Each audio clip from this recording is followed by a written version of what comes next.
mbwira ibintu bitanu umuntu yunguka cyangwa se ushobora no kubirenza, wenda ntujye kubisobanura cyane ariko ubisobanureho, cyangwa se ntunajye no munsi yabyo uko wumva birutana uburemere ushobora guhita ubwira umuntu yunguka, ibintu bitanu umuntu yunguka akimara kwizera ubutumwa bwiza.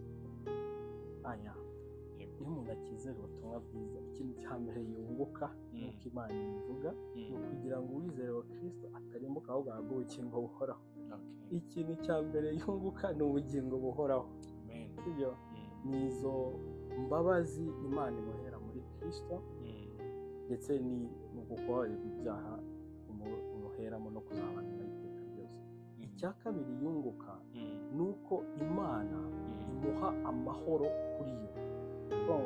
Amahoro arenze feeling, ahubwo amahoro ari ni ukuvuga ngo nta kibazo tugifitanye we hagati ye n'Imana.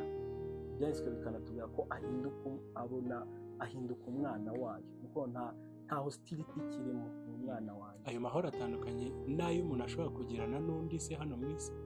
Yego, biratandukanye kuko amahoro ugira